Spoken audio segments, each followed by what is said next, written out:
નમો લોહી સૌહરિયંતામ નમો લોહી સૌહૃદામ નમો લોહી સૌહાયર્યામ નમો લોહી સૌજયામ નમો લોહી સૌતિકાવતી સાવનમ ઓંકારમિંદુ સંયુક્ત નિત્યમ ધ્યાયંતિ યોગિન કામદમોક્ષદો શ્રી ઓંકારાય નમો નમઃ મંગલમ ભગવાન મંગલમુકુતમોની મંગલમ કુંકુંડાર્યો જૈન્દ્રમો સુમંગલમ નમઃ સમયસ્થાનાય સ્વાનુભૂત્યા ચકાસ્તે ચિત્તવાય ભવાય સર્વમાં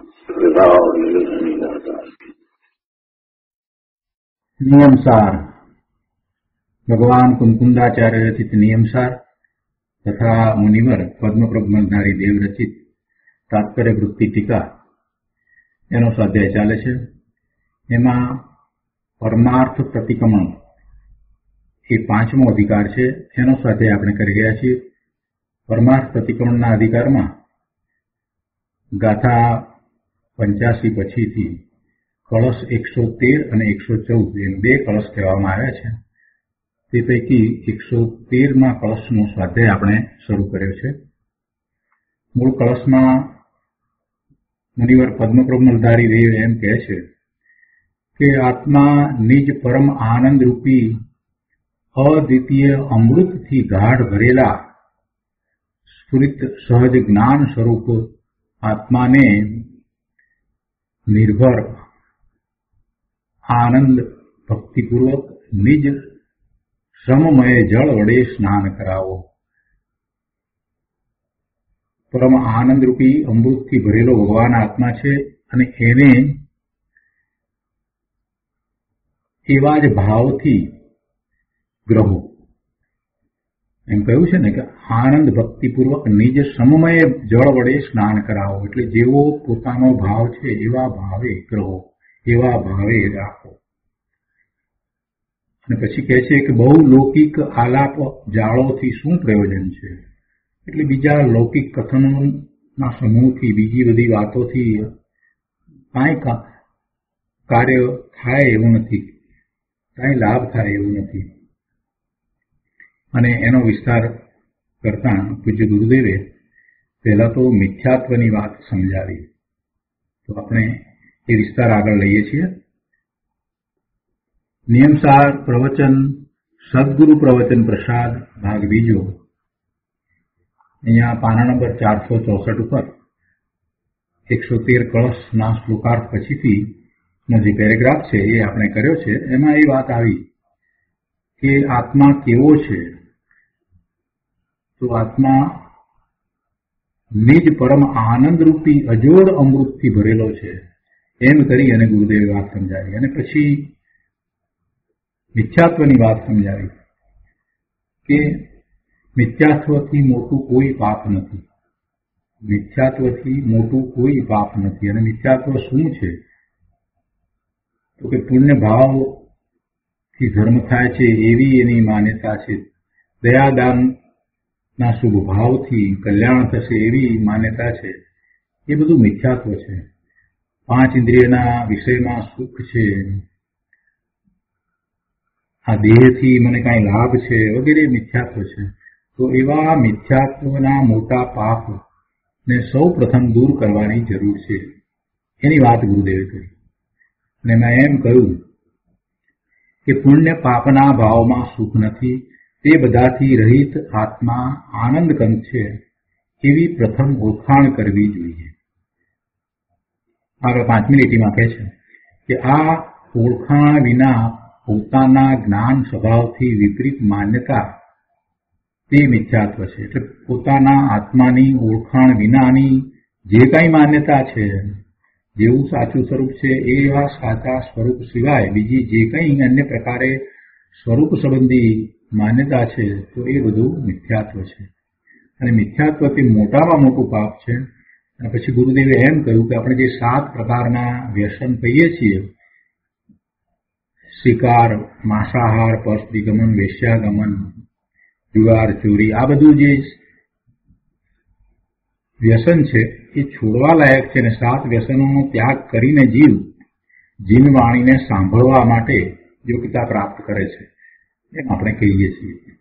તો ગુરુદેવ કહે છે કે ભાઈ એ બધા પાપ તો છે જ અને એ 7 વ્યસનનો ત્યાગ કરવો જોઈએ, એ વાત બરાબર છે, પણ તેના કરતા અનંત ગણું પાપ મિથ્યાત્વમાં છે.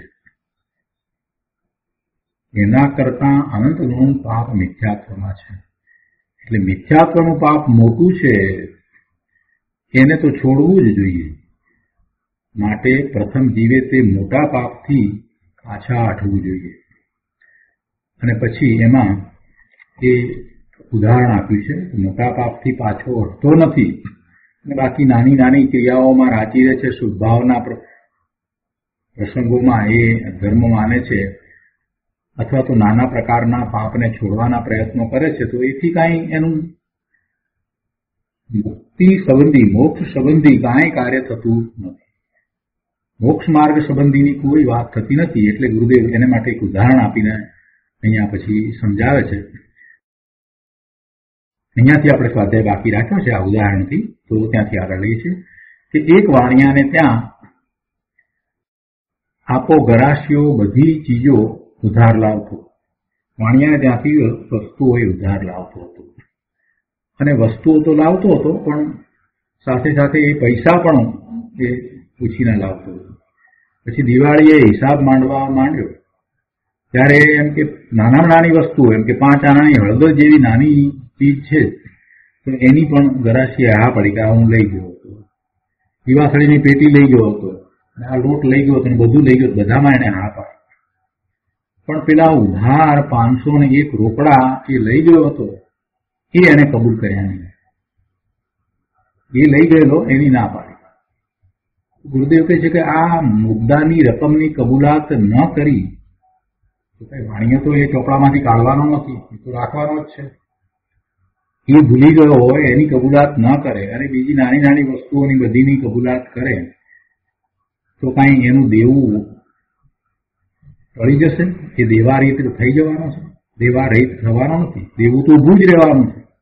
એટલે મૂળ મોટી રકમ એની કબૂલાત નથી કરી એટલે એને ભરવાનો પ્રયત્ન નહીં થાય અને દેવું તો ઊભું જ રહેવાનું છે. તેવી રીતે ધર્મના નામે કોઈ કહે કે દયા પાળજો, આટલા રૂપિયા દાનમાં વાપરજો, તો અજ્ઞાની જીવ કહે કે આ બરાબર છે. વળી એમ કહે કે ભાઈ આહાર શુદ્ધિ આ પ્રમાણે રાખજો, યત્નપૂર્વક આ રીતે દિવસ દરમિયાન બધો વ્યવહાર કરજો, તો તેનો જવાબ આપે કે હા બરાબર છે. પણ કોઈ કહે કે દયા દાનના ભાવ આકૃતા છે, તેથી ધર્મ નથી, તેનાથી રહિત તું શુદ્ધ ચૈતન્ય આત્મા પરિપૂર્ણ ભગવાન છો અને તેની શ્રદ્ધાથી ધર્મ છે, આવી વાત કરે તો કહેશે કે અમે ભગવાન નથી ને અમને આત્માની વાતમાં ખબર ન પડે.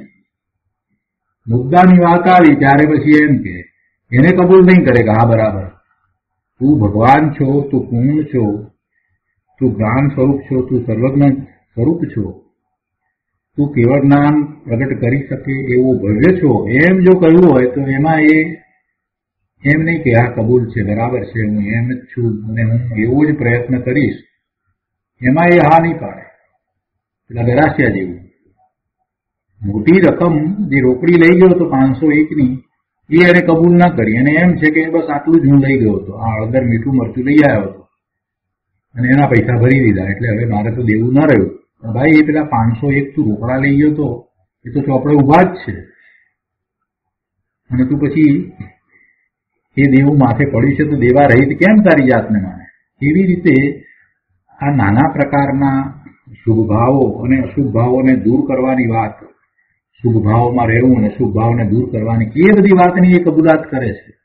પણ આ મોટી વાત મિથ્યાત્વ, એ મિથ્યાત્વને દૂર કરવું, મિથ્યાત્વ રહિત થવું અને મિથ્યાત્વ રહિત થવામાં પોતાના ત્રિકાળી શુદ્ધ સ્વરૂપની કબૂલાત કરવી. હું ભગવાન આત્મા ત્રિકાળ શુદ્ધ છું, આ દયાદાન વ્રત ભક્તિના શુભ ભાવોથી પણ જુદો હું ભગવાન છું અને એવા મારા શુદ્ધ તત્વની મને શ્રદ્ધા, એનું જ્ઞાન અને એનો અનુભવ થાય તો જ ધર્મની શરૂઆત થાય અને એ જ કરવા લાયક છે. એ વાતને આ જીવ માન્ય નથી રાખતો, અનાદિથી એણે એ વાતને સ્વીકારી નથી, એવો પ્રયત્ન નથી કર્યો, એટલે એને રખડવું થયું છે. ગુરુદેવ કહે છે કે આવી વાત આવે ત્યારે આ અજ્ઞાની એમ કહે છે કે અમે ભગવાન નથી, અમને આત્માની વાતમાં ખબર ન પડે. આમ પોતે શુદ્ધ ચૈતન્ય સ્વરૂપી છે, પોતે શુદ્ધ ચૈતન્ય સ્વરૂપી છે, પણ એવી માન્યતા કરવાની એ મુદ્દાની વાત જે છે એને તો એ સ્વીકારતો નથી, એટલે એ મિથ્યાત્વ રહિત ક્યાંથી થશે? મિથ્યાત્વ રહિત થતો નથી. બહુ સરસ ઉદાહરણ આપી અને ગુરુદેવે વાતને સરસ રીતે સમજાવી દીધી. વાત શાની હતી કે આત્માનું સ્વરૂપ કેવું એની વાત ચાલતી હતી ને શરૂઆત પણ ગુરુદેવે એ રીતે જ કરી. મુનિવરે જે ગાથામાં લીધું પહેલું એ જ વાત કરી કે નિજ પરમ આનંદ સ્વરૂપ અમૃતથી ભરેલો છે, નિજ પરમ આનંદ રૂપી અજોડ અમૃતથી ભરેલો ભગવાન આત્મા છે. હવે આગળ કહે છે પાના નંબર 465 પર કે આત્મા કેવો છે તેની અહીંયા વાત ચાલે છે. શુભાશુભ ભાવો ક્ષણિક છે. શુભાશુભ ભાવો એક સમયની પર્યાયમાં છે, બીજા સમયે એ નથી. એવો ને એવો ભાવ પણ રહેતો નથી. શુભાશુભ ભાવો ક્ષણિક છે, પણ એ ક્ષણિક હોવા છતાંય એવા ભાવને લીધે આશ્રવને બંધ થઈ જાય છે. શુભાશુભ ભાવો છે તો ક્ષણિક, ઉભા રહેતા નથી, ટકીને રહેતાય નથી, એક સરખા થતા પણ નથી, છતાં એને કારણે આશ્રવને બંધ તો થઈ જાય છે. આશ્રવને બંધ થઈ જાય છે અને જીવને ભવના ભ્રમણ કરવા પડે છે. માટે શુભાશુભ ભાવો જે બંધનું કારણ છે, જે ભવનું કારણ છે, એની ઉત્પત્તિ જ ન થાય, એવા શુભાશુભ ભાવોની ઉત્પત્તિ જ ન થાય એવો કોઈક માર્ગ હોવો જોઈએ. આ વાત એને સમજવાની જરૂર છે. બીજી વાત એ પણ છે કે શુભાશુભ ભાવો ભવનું કારણ છે અને જ્યારે થાય છે ત્યારે પણ જીવને એ દુઃખ આપનારા છે, એ આકુરતાવાળા છે, એ સમયે પણ એને દુઃખ આપે છે અને એને કારણે બંધ પડે છે અને ભવના ભ્રમણ થાય છે. એ તો દુઃખની દશા છે જ, પણ જ્યારે શુભાશુભ ભાવો થાય છે ત્યારે પણ આત્મપ્રદેશોનું કંપન થાય છે અને આત્માને દુઃખ થાય છે, બીજું કાંઈ થતું નથી. તો એ આકુરતાવાળા છે. તો તેનાથી રહિત ચૈતન્ય અમૃતથી આત્મા ગાઢ ભરેલો છે. એવા શુભાશુભ ભાવો જે આકુરતાજન્ય છે તેનાથી રહિત ચૈતન્ય અમૃતથી આત્મા ગાઢ ભરેલો છે. ગોળનો ભરેલો ઘડો હોય તેમાં ઘડો તે ગોળ નથી. સ્પષ્ટ કર્યું છે અહીંયા. ગોળનો ભરેલો ઘડો, પહેલાના વખતમાં એવા ગોળ આવતા, હજી પણ આવે છે સૌરાષ્ટ્રમાં, એવા સેમી સોલિડ સેમી લિક્વિડ એવા ગોળ આવે છે જે માટલામાં ભરવામાં આવે. એ માટલું જે છે તે ગોળનું હોય, ગોળનો ઘડો એમ કહેવામાં આવે. પણ એમાં ઘડો છે એ તો માટીનો જ છે, એ ગોળ નથી. ગોળનો ભરેલો ઘડો હોય તેમાં ઘડો તે ગોળ નથી. અને તેના ઉપરના ભાગમાં એટલે કે અંદર જે ગોળ ભરેલો છે એની ઉપર પણ જરાક રજ લાગી હોય તો તે પણ ગોળ નથી. તેમ આ શરીર ઘડા સમાન છે અને તે આત્મા નથી. શરીર તે કાંઈ આત્મા નથી. અને પુણ્ય પાપરૂપી આકુરતા મેલ સમાન છે. પુણ્ય અને પાપરૂપી આકુરતા છે એ પણ કંઈ આત્માનું સ્વરૂપ નથી. જેમ પેલો ગોળ છે એની ઉપર લાગેલી જે રજકણ છે એ કાંઈ ગોળ નથી, તેવી રીતે આ પુણ્ય પાપરૂપી જે આકુરતાના ભાવ એ મેલ સમાન છે, એ પણ આત્મા નથી. શરીર તો આત્મા નથી. શરીરને તો ઘડા સાથે સરખાવ્યો અને ગોળ ઉપર લાગેલી રજકણ છે એને આ પુણ્ય પાપ સાથે સરખાવ્યો. એટલે એનાથી રહિત, એ પણ જેમાં નથી એવો ચોખ્ખો ગોળ, એટલે એવો શુદ્ધ આત્મા, એ અમૃત સમાન છે. એનાથી રહિત આત્મા ચૈતન્ય અમૃતથી ગાઢ ભરેલો છે. ચૈતન્યને અમૃત કહ્યું છે.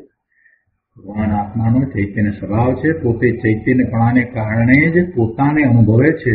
અનંત ગુણોનો પિંડ ભગવાન આત્મા તો અનંત ગુણોનું જે પરિણમન છે એને એ અનુભવે છે, સતત અનુભવે છે. એવા પોતાના ચૈતન્ય દ્વારા એ અનંત ગુણને અનુભવતો થતો તેમાં સ્થિર થાય છે. એટલે એ ચૈતન્યને અહીંયા અમૃત કહ્યું. પોતે ચેતન ભગવાન આત્મા છે. એ ચૈતન્યપણું જે છે એ ક્યારેય જતું નથી. ચૈતન્યપણું તો નિરોધમાં હતો ત્યારે પણ હતું. કેટલી પર્યાય થઈ, જાત જાતની પર્યાય થઈ, પીરીતની પર્યાય થઈ, એકેન્દ્રીયની થઈ, બધી થઈ, પણ એનું ચૈતન્યપણું તો એ વખતે પણ એવું ને એવું જ હતું. એ અચેતન ક્યારેય થયો જ નથી. પોતે ભગવાન આત્મા ચૈતન્ય છે. એટલે ચૈતન્ય અમૃતથી ગાઢ ભરેલો છે. અને એ ચૈતન્યના જે જ્ઞાન દર્શન એવા જે ઉપયોગ છે, તો એ ઉપયોગ, જ્ઞાન અને દર્શનનો ઉપયોગ અત્યારે એ પંચેન્દ્રિય થયો છે તો એને ખ્યાલમાં આવે છે કે એ ઉપયોગ પરનું લક્ષ કરી અને શુભાશુભ ભાવે થાય છે. પોતાના જ્ઞાન દર્શનના ઉપયોગ એ પરનું લક્ષ કરીને શુભાશુભ ભાવે થાય છે. તો એ જ ઉપયોગ સ્વનું લક્ષ કરી અને શુદ્ધ ભાવે પણ થઈ શકે છે. આટલી વાત હવે સંગની પંચેન્દ્રિય થયો છે તેને સમજાય છે તો એવો પ્રયત્ન કરે, એવો પુરુષાર્થ કરે.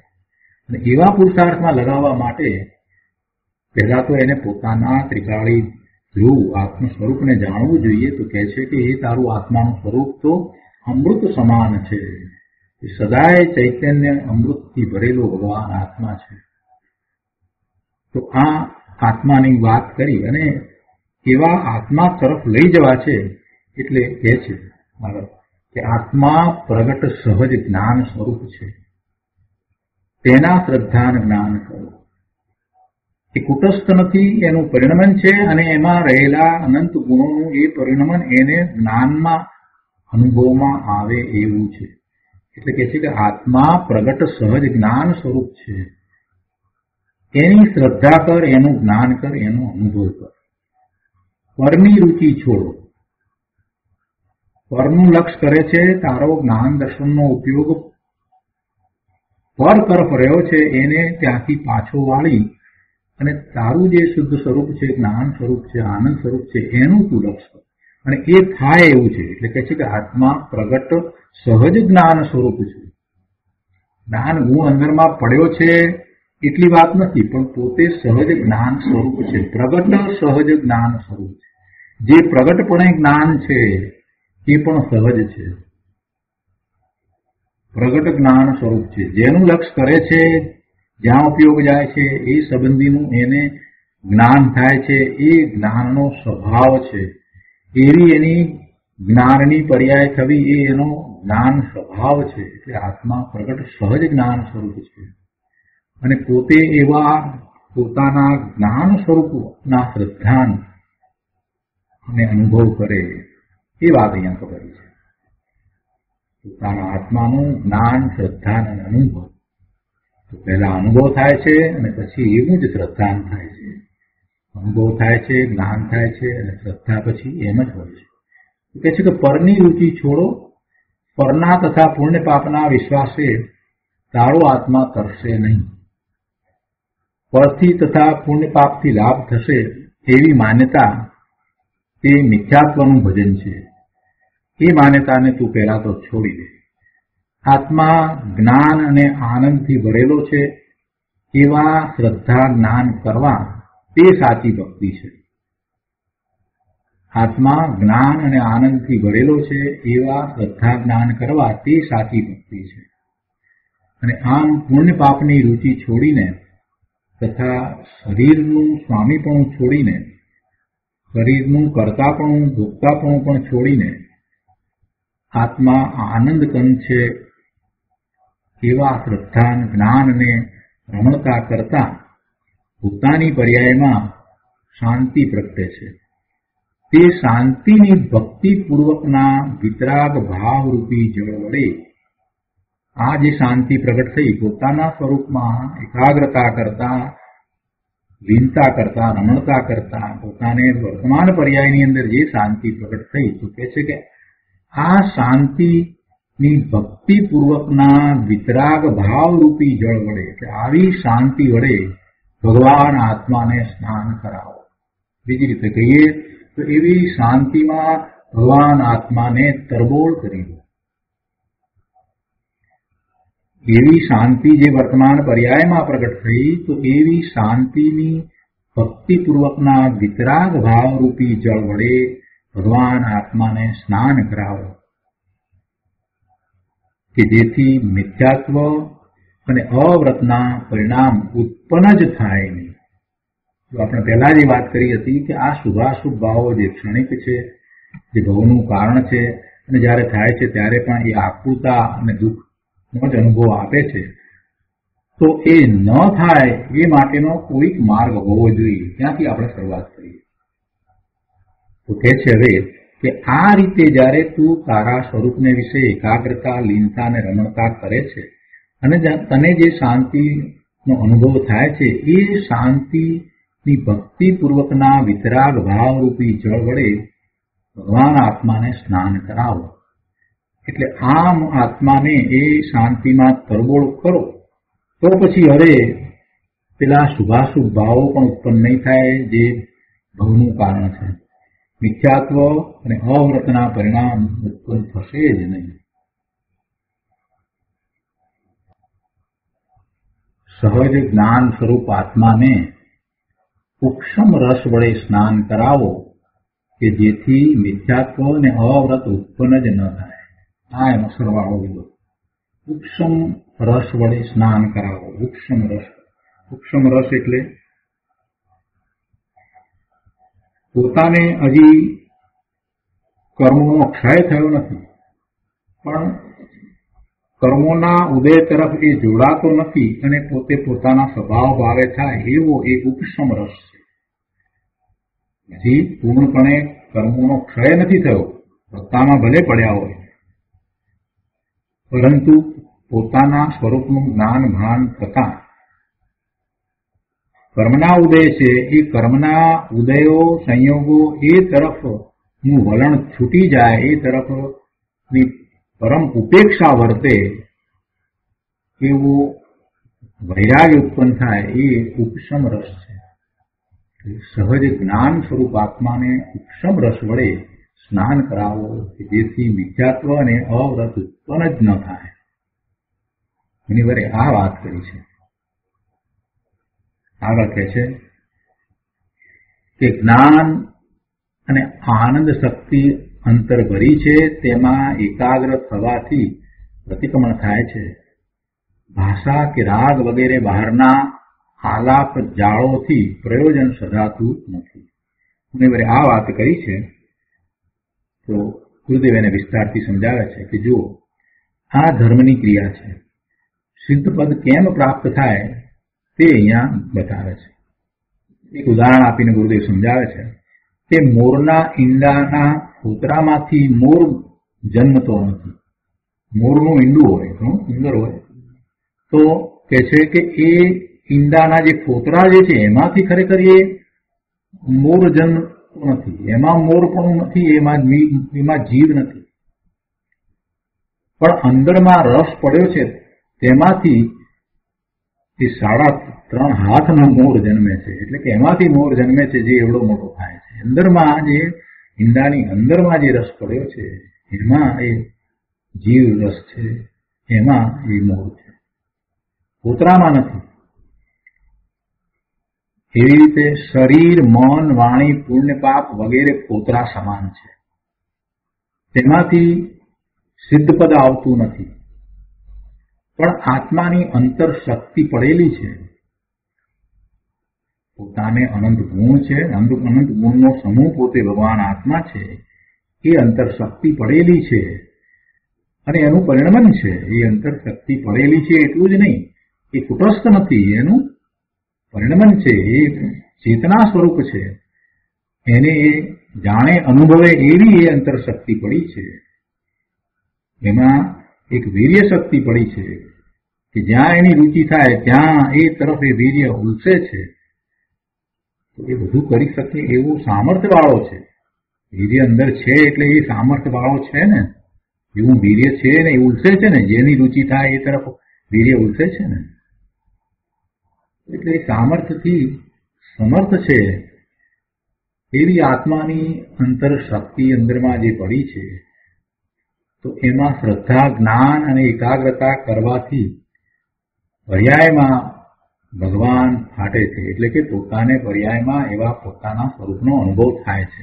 જેમ ઈંડું ફાટે છે અને અંદરથી નાનકડો મોર નીકળે છે, તો એમ કે છે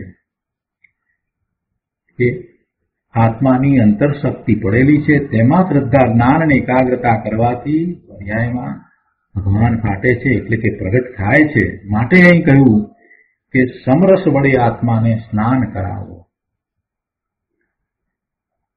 સમરસ વડે આત્માને સ્નાન કરાવો. આગળ પણ કહે છે કે આ નદીઓ જમુના ને ગંગા ને એ ત્રણ નદીઓનો સંગમ હોય છે ને, ત્રિવેણી સંગમ, શેત્રુંજી ને, એ બધી નદીમાં નાહવાથી પાપ ધોવાય છે એવી જે અજ્ઞાનીઓની માન્યતા છે, એ તો મિથ્યા માન્યતા છે. એમાં નાહવાથી કાંઈ સ્નાન કરવાથી પાપ ટળે છે એમ નથી. અજ્ઞાનીઓ એ માને છે, પણ એ સત્ય નથી.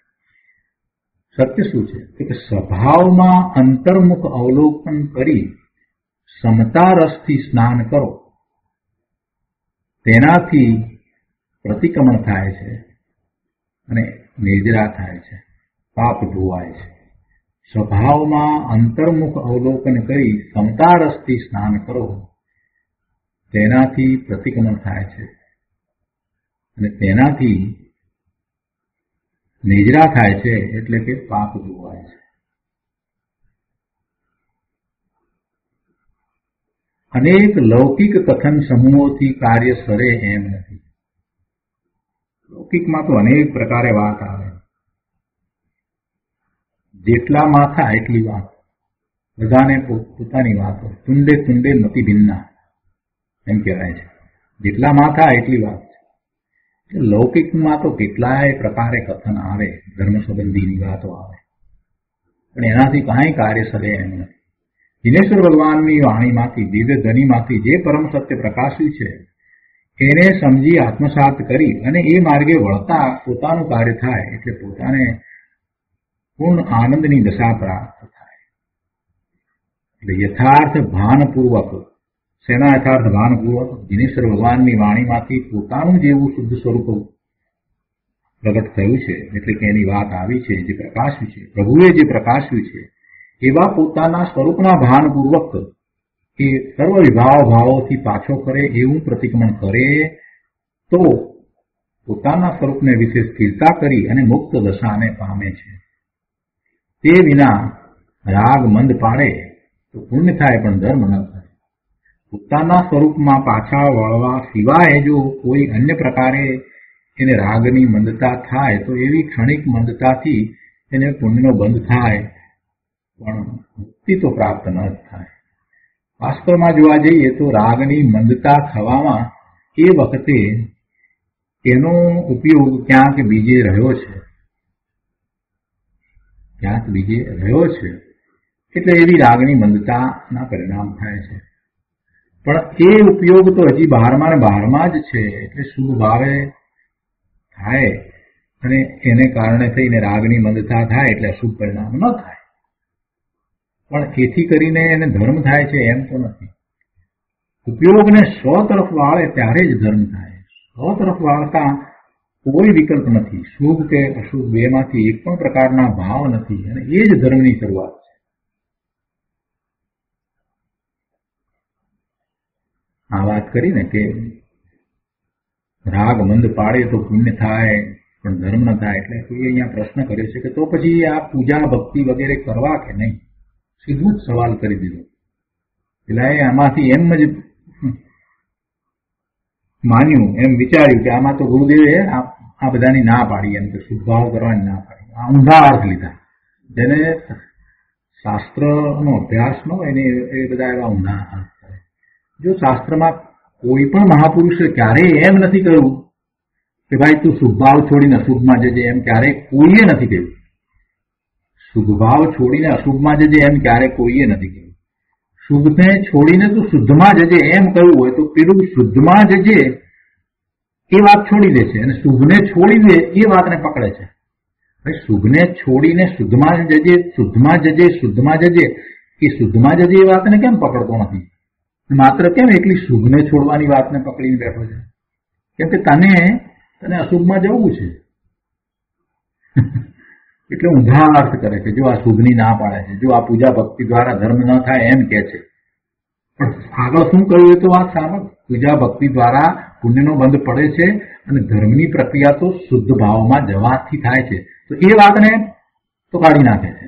એટલે ઊંધા અર્થ કરે છે. એટલે પછી પ્રશ્ન એવા થાય, આખી વાત સાંભળતો નથી ને એટલે ધર્મ પછી ક્યાંથી પામે? દિનેશ્વર ભગવાનની ઓમકાર ધ્વનિ સાંભળવા વાળા તો ઘણા જીવો હતા અને એમાંથી કેટલાક જીવો અધૂરું સાંભળીને બહાર નીકળી ગયા અને નવો ચોખ્ખો માંડીને બેસી ગયા. એટલે વાતને એકાંતે પકડી અને એકાંતે પકડવાને કારણે આ ભારતમાં બીજા અન્ય દર્શનો ચાલી રહ્યા છે એમાં વાત તો બરાબર છે, પણ એ એકાંતે પકડી છે અને એકાંત નથી. એક અપેક્ષા એ વાત એમની બરાબર છે. જે આસ્તિક દર્શન ભારતમાં જે ચાલી રહ્યા છે નૈયાયિક વગેરે જે બધામાં એક અપેક્ષા એ વાત સાચી છે, પણ એની સાથે બીજી અન્ય અપેક્ષાઓ છે. એ વાત એ પ્રભુના દિવ્ય ધ્વનિમાંથી જયારે આવી ત્યારે એ ત્યાં હતા નહીં, નીકળી ગયા હતા બહાર. એટલે આ બીજા ભારતમાં બધા દર્શનો જે ટકી રહ્યા છે એનું કારણ એ જ છે કે એક વાત એમની બરાબર છે અને એક અપેક્ષા એ વાત બરાબર છે, પણ પછી બીજી અપેક્ષા એ બધું ખોટું પણ પડે છે. અને એ વાત જયારે પ્રભુ કહેતા હતા એટલે દિવ્ય ધ્વનિમાં એ આવતી હતી, એ વાતને એ પકડવા રહ્યા નહીં અને એકાંતે લઈને બેસી ગયા. એટલે ત્યાં પછી મિથ્યાત્વનો પ્રસંગ આવે છે. એટલે જીનવાણીને જેમ છે તેમ ન સમજીએ ને તો જ બધા પ્રશ્નો થાય છે. જીનવાણીને સાચા અર્થમાં જેમ છે તેમ સમજવામાં આવે તો કોઈ પ્રશ્ન નથી. આખો માર્ગ ખુલ્લો છે. મહાપુરુષોએ એ માર્ગને આપણે માટે કરુણા કરી અને ખૂબ ખૂબ ખૂબ ખુલ્લો કરી દીધો છે. ગુરુદેવે તો ઘણો ઉપકાર કર્યો છે. 19 વખત સમયસાર વાંચ્યું અને બીજા બધા આગમો શાસ્ત્રોનો સૌને એવો અભ્યાસ 45 વર્ષ સુધી કરાવે. મોટો ઉપકાર છે. એટલે ગુરુદેવ તો આવા પ્રશ્નો આવે ત્યારે ક્યારેય કંટાળો નથી બતાવતા. આ પ્રશ્ન તો કદાચ 1000 વખત ગુરુદેવને પૂછાયો હશે, પણ દરેક વખતે ગુરુદેવે શાંતિથી સમાધાન આપ્યું છે. ગુરુદેવ કહે છે કે શુભાશુભ ભાવો જ્યારે થાય છે તે કાળે શુભ ને અશુભ ભાવો તે કાળે રાગીની જીવને થાય છે તો તે કાળે એની એવી યોગ્યતા છે તો થાય છે, અને એવી યોગ્યતા છે તો એ કાળે એવા શુભ ને અશુભ ભાવ આવ્યા વિના રહેતા પણ નથી. પણ એવા ભાવ થાય એથી કઈ એને ધર્મ માની લેવાય? ધર્મ તો પોતાનું ત્રિકાળ શુદ્ધ સ્વરૂપ છે, એના આશ્રય જે ભાવ છે શુદ્ધ ભાવ છે એ ધર્મ છે. અને શુભ ભાવની વાત કરતા કહે છે કે અશુભ ભાવથી બચવા શુભ ભાવ આવે તે જુદી વાત છે, પણ શુભથી કલ્યાણ માની અને ધર્મ માનવો એ ભૂલ છે.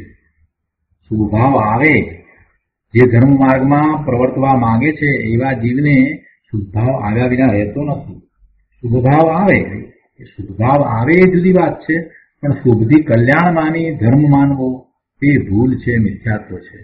એટલે અશુભથી બચવા માટે શુભ ભાવ આવે અને એથી હજી મારે આગળ વધીને શુદ્ધ ભાવમાં જવાનું છે એમ એની માન્યતા હોવી જોઈએ. પણ એને બદલે શુભ ભાવમાં રોકાઈને શુભ ભાવથી કલ્યાણ માનીને એને ધર્મ માનશે તો એ ભૂલ છે, એ મિથ્યાત્વ છે.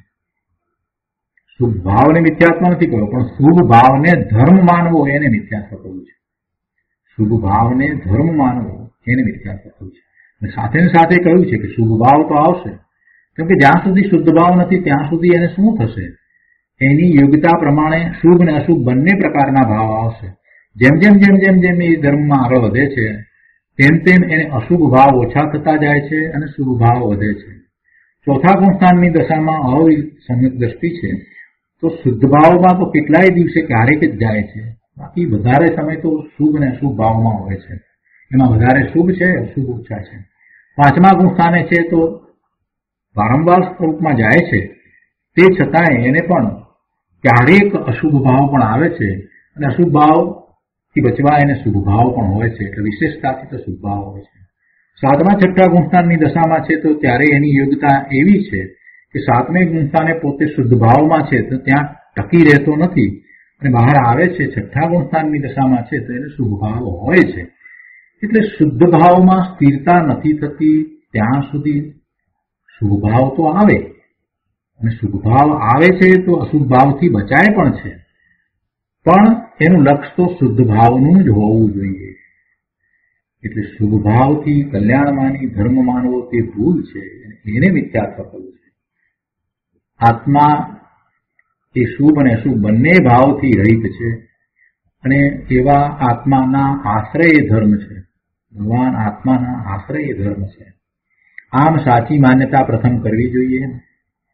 આત્મા શુદ્ધ ચૈતન્ય સ્વભાવી છે એવું ભાન થવા વાળાને કસાય મંદતા, લોભને ઘટાડો, અશુભ રાગનો ઘટાડો એવું થયા વિના રહેતું જ નથી. મંદ કસાય થાય, રાગ ઘટે, લોભ ઘટે, કસાયો બધા ઘટે એવું થાય જ છે. છતાં શુભથી ધર્મ માને નહીં, શુભથી એ ધર્મ માનતો નથી. માટે શુદ્ધ આત્માની વખાણ પ્રથમ કરવી જોઈએ. તો આ રીતે 113મા કલશનો વિસ્તાર અહીંયા પૂરો થાય છે. હવે એ પછીથી મુનિરાજ 114મો કળશ કહે છે. આપણે 114મો કળશ લઈએ છીએ. મુક્ત્વા અનાચારમ ઉચ્ચૈર જનન અમૃતકરમ સર્વદોષો પ્રસંગમ સ્થિત્વાત્મા નિરૂપમ સહજાનંદ દગ નક્તિ શક્ત બાહ્ય આચાર પ્રમુક્ત સમજલનિધિ વાર બિંદુ સંદોહતુત સોયમ પુણ્ય પુરાણ ક્ષપિત મલ કલિર્ભાતિ લોકો સાક્ષી. 114મા શ્લોકના અર્થમાં કહે છે કે જે આત્મા જન્મ મરણને કરનારા સર્વ દોષોના પ્રસંગવાળા અનાચારને અત્યંત છોડીને, જે આત્મા જન્મ મરણને કરનારા સર્વ દોષો, જેને કારણે જન્મ અને મરણ થાય છે, એટલે કે ભવના ભ્રમણ થાય છે, જેને કારણે બંધ થાય છે, એવા સર્વ દોષો, તો એવા સર્વ દોષના પ્રસંગ, એવા સર્વ દોષનો સહવાસ, એનો સંબંધ, જે આત્મા જન્મ મરણને કરનારા સર્વ દોષોના પ્રસંગવાળા અનાચારને અત્યંત છોડીને, નિરૂપમ, જેને ઉપમા ના આપી શકાય એવું નિરૂપમ, સહજ આનંદ દર્શન જ્ઞાન વીર્યવાળા આત્મામાં આત્માથી સ્થિત થઈને બાહ્ય આચારથી મુક્ત થયો થકો સમરૂપી સમુદ્રના જલબિંદુઓના સમૂહથી પવિત્ર થાય છે. તે આ પવિત્ર પુરાણ એટલે સનાતન આત્મા મળરૂપી ક્લેશનો ક્ષય કરીને લોકનો ઉત્કૃષ્ટ સાક્ષી થાય છે. ઉત્કૃષ્ટ સાક્ષી થાય છે એટલે પોતે માત્ર જ્ઞાન ભાવે પરિણમી જાય છે. કઈ રીતે પરિણમી જાય છે એની આ વિધિ બતાવી. જેને કારણે ભવના ભ્રમણ થાય છે એવા દોષોના પ્રસંગો એ અનાચાર છે ને એવા અનાચારને અત્યંત છોડીને પોતાનું ત્રિકાળ શુદ્ધ સ્વરૂપ કેવું છે તો કે નિરૂપમ સહજ આનંદ દર્શન જ્ઞાન વીર્ય સહિત. અહીંયા મૂળગાથામાં પણ એ શબ્દો લીધા છે, એનો જ આ વિસ્તાર છે. બહુ સરસ રીતે નિરૂપમ સહજ આનંદ જ્ઞપ્તિ શકતો છે ને કીધું છે. નિરૂપમ સહજ આનંદ દર્શન જ્ઞાન વીર્યવાળા આત્મામાં સ્થિર થાય. કઈ રીતે થાય? સ્થિર થવાનું સાધન શું? તો પોતાનો આત્મા એ જ સાધન છે. આત્માથી સ્થિત થઈને બાહ્ય આચારથી મુક્ત થયો થકો પેલા અનાચારને છોડ્યા એટલે બાહ્ય આચારથી મુક્ત થયો. તો એમ બાહ્ય આચારથી મુક્ત થયો થકો સમરૂપી સમુદ્રના જળબિંદુઓના સમૂહથી પવિત્ર થાય છે. સમભાવે પોતે થયો અને તે આ પવિત્ર સનાતન આત્મા મળરૂપી ક્લેશનો ક્ષય કરીને, તે આત્મા આ રીતે મળનો ક્ષય કરીને લોકનો ઉત્કૃષ્ટ સાક્ષી થાય છે. એનો વિસ્તાર પૂજ્ય ગુરુદેવ પાસેથી સમજીએ. નિયમસાર પ્રવચન સદગુરુ પ્રવચન પ્રસાદ ભાગ બીજો, પાના નંબર 466. શ્લોકાર્થ પછીથી અહીંયા કહે છે કે આ શ્લોકમાં એમ બતાવે છે કે પુણ્ય પાપ રૂપી અનાચાર છોડીને શુદ્ધ આત્મામાં સ્થિર થાય જે જીવ આ પુણ્ય પાપ રૂપી અનાચાર એટલે જે આચાર નથી તેને અનાચાર કયા. આપણે ગઈ વખતે સ્વાધ્યાયમાં આ વાત લીધી હતી. અનાચારનો અર્થ આપણે કર્યો. જો અત્યાચાર નથી, આ અનાચાર છે એટલે જે આચાર નથી. જીવને શું આચાર છે? પોતાનું ત્રિકાળ શુદ્ધ સ્વરૂપ જેવું છે તેવું અનુભવવું એ જ એકમાત્ર એનો આચાર છે. એ સિવાય બીજું જે કાંઈ કરે એ બધું અનાચાર છે. પોતાના ત્રિકાળી શુદ્ધ સ્વરૂપના ભાવે થવું, સ્વભાવ ભાવે થવું એ જ માત્ર આચાર છે. એ સિવાય બીજો બધો અનાચાર છે. એ વાત અગાઉ આવી ગઈ છે. તો અહીંયા કહે છે કે પુણ્ય પાપ રૂપી અનાચાર છોડીને શુદ્ધ આત્મામાં સ્થિર થાય છે તે કેવળ જ્ઞાન પ્રાપ્ત કરી ઉત્કૃષ્ટ સાક્ષી થાય છે. પ્રતિક્રમણનો અધિકાર છે, તેથી અનાચાર છોડીને એમ પ્રથમ નાસ્તિથી કથન કર્યું છે કે પ્રતિક્રમણ પાછો ફરે, અને આ અધિકાર પ્રતિક્રમણનો છે, પરમાર્થ પ્રતિક્રમણનો અધિકાર છે. એટલે ક્યાંથી પાછો ફરે છે એ વાત તો બેઝિક લીધી. પ્રતિક્રમણ એટલે પાછું ફરવું. એટલે અહીંયા પહેલા હંમેશા જે નાસ્તિકની વાત છે ને એ લેવામાં આવે છે કે આને છોડીને. તો અહીંયા અનાચારને છોડીને એમ લીધું. અનાચાર કોને કયા એની વ્યાખ્યા અગાઉ આવી ગઈ છે, પણ ફરીથી અહીંયા એમ ગુરુદેવે લીધું કે પુણ્ય પાપ રૂપી અનાચાર છોડીને પછી આસ્તિથી લીધું છે, અસ્તિથી પછી લીધું છે. પહેલા નાસ્તિથી લીધું કે એને છોડીને, એટલે ત્યાંથી પાછો ફરીને. પાછો ફર્યો એ એટલાથી વાત ન બને. પછી શું કર્યું? તો એ અસ્થિથી વાત પછી લીધી કે પોતાના આત્મામાં સ્થિર થાય છે. એટલે દરેક જગ્યાએ પહેલા આ રીતે વાત લીધી છે કે આને છોડીને. કેમ કે પોતે અનાદિથી એ વિભાવ ભાવે છે ને, એટલે વિભાવ ભાવથી પાછો ફરે તો સ્વભાવ ભાવે થાય ને. એવું તો ક્યારેય થયું નથી. પોતે પહેલા સ્વભાવ ભાવે હતો, પોતે પહેલા શુદ્ધ હતો અને પછી એ વિભાવ ભાવે થયો, પછી 12મા પરના ભાવે થયો, પરનું લક્ષ કર્યું, એમ તો બન્યું જ નથી.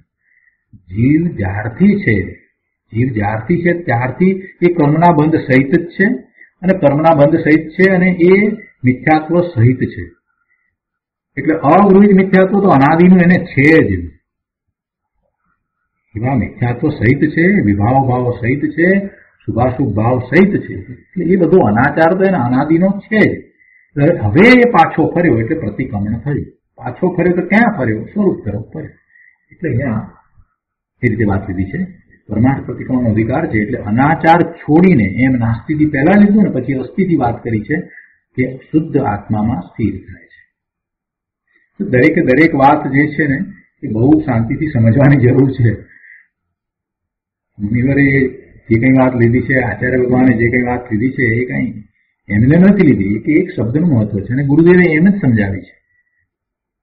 હવે કે છે આગળ કે પોતાના શુદ્ધ સ્વભાવ સાથે પ્રેમ છોડીને વ્યવહાર રત્નત્રયના પરિણામ સાથે પ્રેમ કરવો તે અનાચાર છે. પહેલા ગુરુદેવ અહીંયા અનાચારને સમજાવે છે અને પછી એ પોતાના સ્વરૂપને વિશે સ્થિર થાય છે તો પછી મુક્તિને લે છે એ વાત કરશે. કહે છે કે જે ભાવથી તીર્થંકર નામ કર્મ બંધાય. જો નામ કર્મ, તીર્થંકર નામ કર્મ, પણ એ કર્મ તો કરવું ને, કર્મ બંધાય છે ને. શુદ્ધભાવને કારણે એવા ઉત્કૃષ્ટ પ્રકારના પુણ્યના બંધ પડે છે. તેમાં એવો તીર્થંકર નામ કર્મનો બંધ પડે. મનુષ્ય ની ગતિ થાય અને એમાં પછી એને જે કંઈ નામકર્મ બંધાયું છે એ પ્રમાણે એને શરીર પ્રાપ્ત થાય છે. તો અહીંયા તીર્થંકર નામકર્મ એટલે એવું પરમ ઔદારિક શરીર પ્રાપ્ત થાય. પરમ ઔદારિક શરીર પ્રાપ્ત થાય એ તો બંધ થયો. જે પુણ્ય છે એવો ઉત્કૃષ્ટ પ્રકારનો શુભભાવ છે એને કારણે તીર્થંકર નામકર્મ બંધાય છે. તો એ કર્મ છે અને એ કર્મને કારણે કાંઈ એ કેવળ જ્ઞાન પ્રાપ્ત કરે છે, પ્રગટ કરે છે એમ નથી. કેવળ જ્ઞાન કાંઈ કર્મને કારણે પ્રગટ નથી થતું. કેવળ જ્ઞાન તો કર્મ રહિત દશા છે. તો કર્મથી કેવળ જ્ઞાન કેવી રીતે થાય? આ મુદ્દાની વાત જ હજી કોઈ સમજાવતું નથી. તીર્થંકર નામ બાંધ્યું એટલે તીર્થંકર કયા એમ નથી ભાઈ.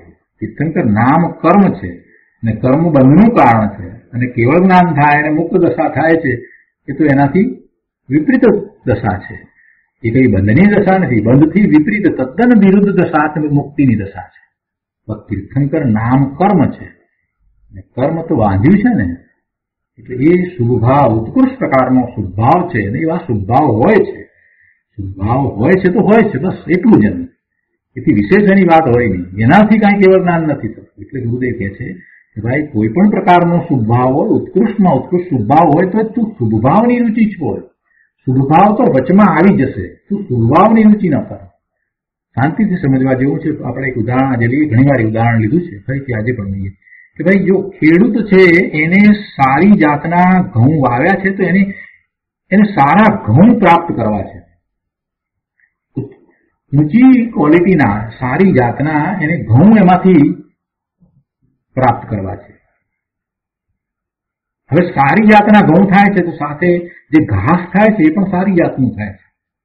પણ એની દ્રષ્ટિ સારી જાતના ઘાસ ઉપર છે કે સારી જાતના ઘઉં ઉપર છે? સારી જાતના ઘઉં કેમ પ્રાપ્ત થાય એને માટે બધો પ્રયત્ન કરે છે. એ સારું ઘાસ પ્રાપ્ત થાય એ માટે કાંઈ નથી કરતું. પણ જ્યારે સારી જાતના ઘઉં પાકે છે તો ઘાસ પણ એવું જ હોય છે. જ્યારે એ જીવ કેવળ જ્ઞાન પ્રગટ કરવાનો છે એવો એનો પુરુષાર્થ ઉપડ્યો છે તો એ કેવળ જ્ઞાન પ્રગટ કરનારને સાથે પછી એવું જ મળે છે. સારી જાતના ઘઉં જે છોડ ઉપર પ્રાપ્ત થાય છે એટલે છોડને આપણે બોડી કહીએ તો જેની પર પ્રાપ્ત થાય છે તો એ બોડી એટલે એ છોડ, એ વનસ્પતિનું શરીર એ પણ સારું છે, ઉત્તમ પ્રકારનું છે. એવી રીતે જયારે કેવળ જ્ઞાન થાય છે તો એ શરીર પણ એવું જ છે. એમાં તીર્થંકર નામ ગોત્ર બાંધ્યું છે તો પરમ ઔદારિક શરીર તો જન્મથી જ હોય છે. બાકી પણ જે કેવળી થવાના છે, જેમને કેવળ જ્ઞાન જે ભાવમાં થવાનું છે એને પણ એવું જ ઉત્તમ શરીર મળ્યું છે. એટલે પરમ ઔદારિક શરીર જન્મથી નથી પણ એમને પણ એવું ઉત્તમ શરીર મળે. ગમે તેવું શરીર નથી હોતું ને ગમે તેવું શરીર નથી હોતું પણ કેવું શરીર હોય છે એમનું પણ શરીર એવું જ હોય છે. એમની પર્યાય પણ એ રીતે હોય છે. એટલા માટે સ્ત્રીની પર્યાય એ જીવને નથી મળતી. એને રોગ પણ નથી હોતા. એને પણ એવા જ શરીર પ્રાપ્ત થાય છે જે કેવળ જ્ઞાન પ્રગટ કરે છે એને પણ એવું જ. અને પછી કેવળ જ્ઞાન થતા તો એનું પણ શરીર પરમ ઔદારિક થઈ જાય છે. આ નામ કર્મની વાત આવી એટલે આપણે આ વાત લીધી. અહીંયા કહે છે કે જે ભાવથી તીર્થંકર નામ કર્મ બંધાય એટલે એવો શુભ ભાવ, એ શુભ ભાવ. અને જે ભાવથી દેવનો ભાવ મળે અને ઇન્દ્રનો ભાવ મળે એ પણ બધો શુભ ભાવ. પણ એ બધા ભાવથી ખરેખર શું થાય છે? ભવ થાય છે. જે ભાવથી 84ના અવતાર મળે એ બધા ભાવ, એ ભાવો તથા વ્યવહાર રત્નત્રયના પરિણામો. આ ભાવની વાત કરી, શુભ ભાવની વાત કરી ને 84ના અવતાર મળે એટલે એમાં અશુભ ભાવ પણ આવી ગયા. તો એ બધા ભાવો તથા વ્યવહાર રત્નત્રયના પરિણામો વગેરે જન્મ મરણને કરનારા છે. વ્યવહાર રત્નત્રયના પરિણામો, દેવ ગુરુ શાસ્ત્રની શ્રદ્ધા, એ શુભ ભાવ, એવા શુભ વિકલ્પો એ બધા જન્મ મરણને કરનારા છે. દેવ ગુરુ શાસ્ત્રની વ્યવહાર શ્રદ્ધા એને મોક્ષ માર્ગ કહેવામાં આવે પણ એ શુભ વિકલ્પ છે અને એ બંધનું જ કારણ છે. એ જન્મ મરણનું કારણ છે. મિથ્યાત્વ, રાગ, દ્વેષ વગેરે ભાવો જન્મ મરણને કરનારા છે. વ્યવહાર રત્નત્રય તે રાગ છે, તેને નિયમસારમાં મિથ્યા રત્નત્રય કયા છે. કાચને હીરો ગણાય નહીં, કાચનો ટુકડો હોય એને હીરો ના કહેવાય. તેવી રીતે 5 મહાવ્રતના પરિણામ અથવા તો શ્રાવકને 12 વ્રતના પરિણામ, ભગવાનની શ્રદ્ધાનો રાગ વગેરે પરિણામ એ ખોટા કાચના રત્ન જેવા છે. આ બધા પરિણામો સર્વદોષના પ્રસંગવાળા અનાચાર છે. જો અહીંયા દોષ કહ્યું ને, આ બધા પરિણામ શુદ્ધભાવને, એટલે કોઈકને વાંધો પડી જાય ભાઈ એ દોષ કઈ અપેક્ષાએ કહ્યું છે, કયા અર્થમાં એને દોષ કહ્યું છે. તો કે બંધનું કારણ છે અને એને અનાચાર કયો, એવા દોષનો પ્રસંગ એટલે આ શુભ કે અશુભ ભાવ એ બધો જ દોષ છે અને એનો પ્રસંગ જે છે એને અનાચાર કયો. કેમ કે આચાર શું છે? તો પોતાના સ્વભાવ ભાવે થવું, સ્વભાવ ભાવે રહેવું એ આચાર છે. તો એ સિવાય બીજું બધું અનાચાર છે. એટલે જે અપેક્ષાએ વાત ચાલતી હોય એ અપેક્ષાએ વાતને સમજવાની છે. એટલે આ બધા પરિણામો સર્વ દોષના પ્રસંગવાળા અનાચાર છે.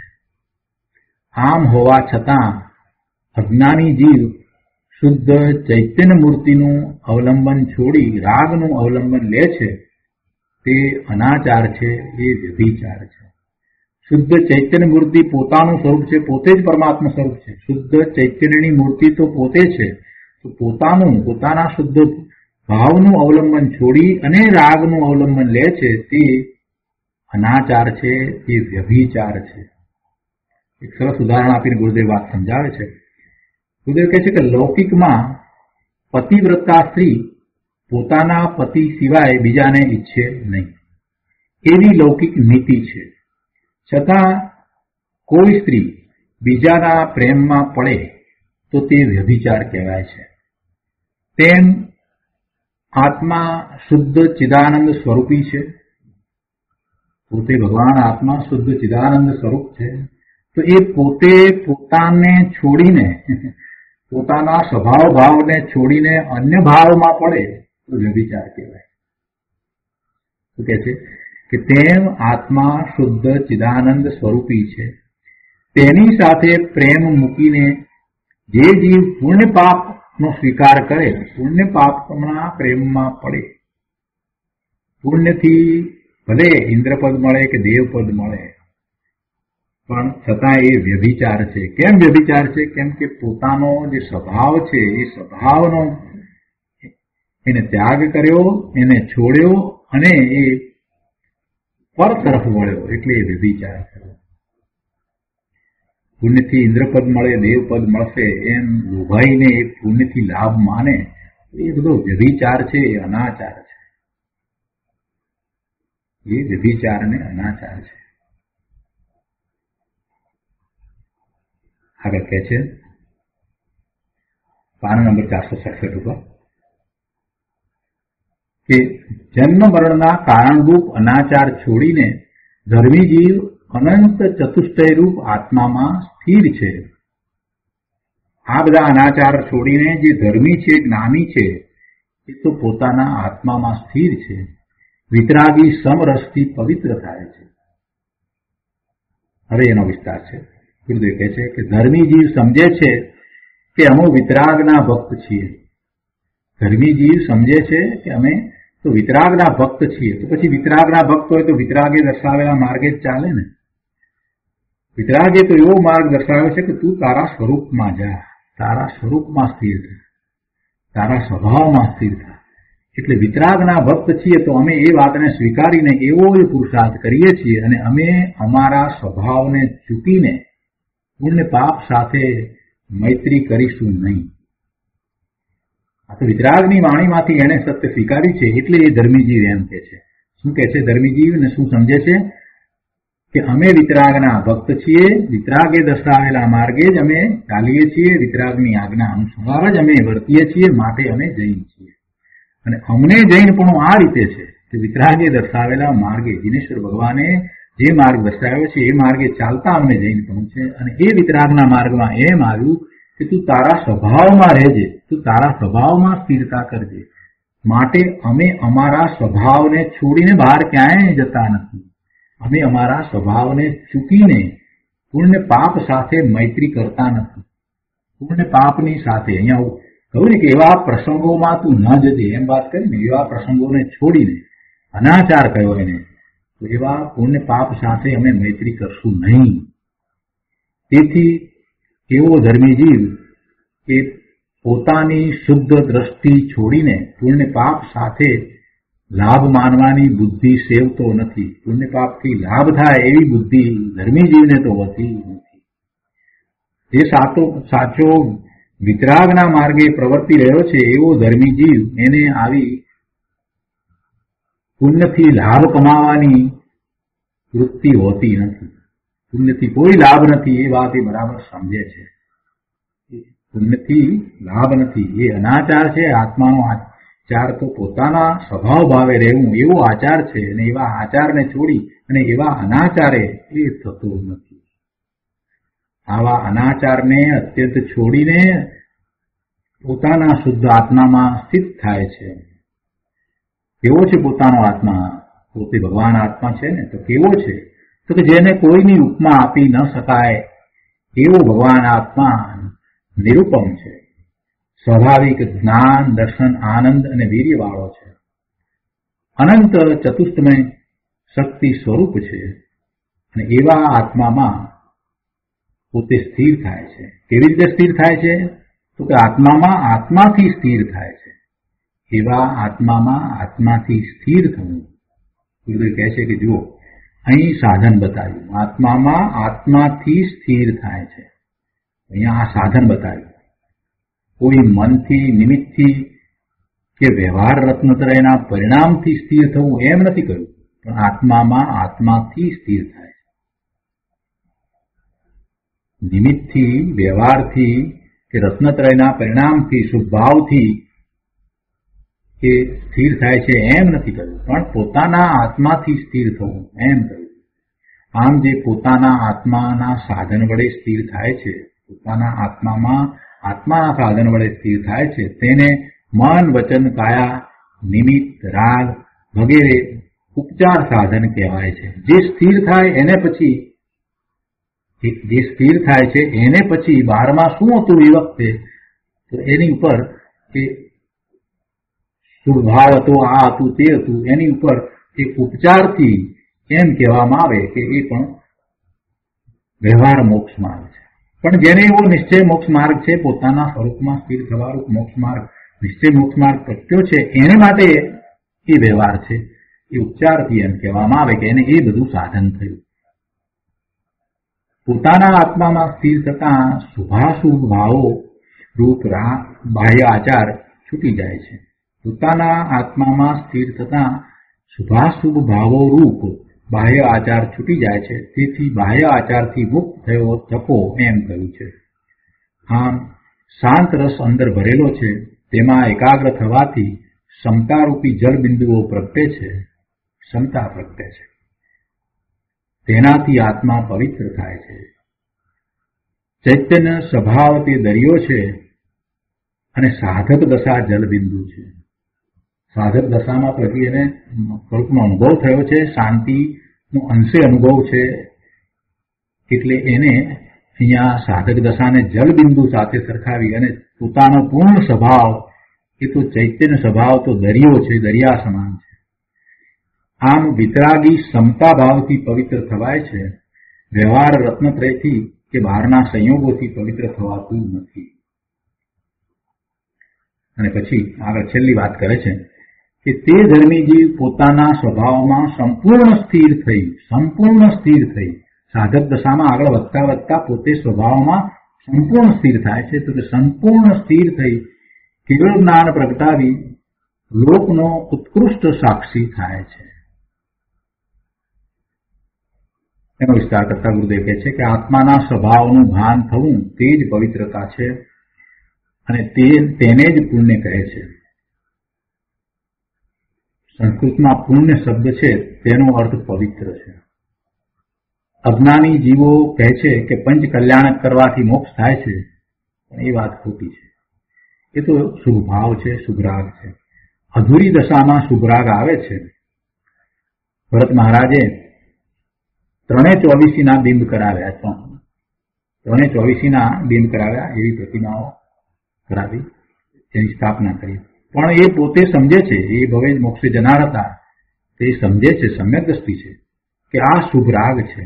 પણ એવો શુભ ભાવ આવ્યો, શુભ વિકલ્પ આવ્યો તો એ થઈ ગયું.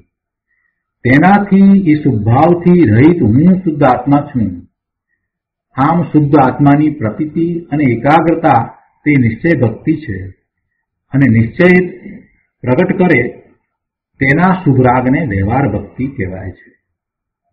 શુભ રાગ વખતે રાગ રહિત જ્ઞાન આનંદ સ્વભાવી છું એવા શ્રદ્ધા જ્ઞાન તે ધર્મ છે. અહીં તો દ્રષ્ટિ ઉપરાંત સ્થિરતાની વાત છે. સમ્યક દર્શનથી આગળ વધી અને સ્થિરતા કરે છે ને એની વાત છે, ચારિત્ર્યની વાત છે. જે પોતાના શાંત સ્વભાવમાં લીન છે એવો પવિત્ર પુરાણ આત્મા રાગરૂપી ક્લેશનો ક્ષય કરીને વિતરાગતા પ્રગટ કરી કેવળ જ્ઞાન પ્રગટ કરે છે, તે લોકનો ઉત્કૃષ્ટ સાક્ષી થાય છે. આત્માને પુરાણ કહ્યો છે, કોઈનો બનાવેલો નથી. આત્માને પુરાણ કહ્યું, એ કોઈનો બનાવેલો નથી, અનાદિ અનંત છે.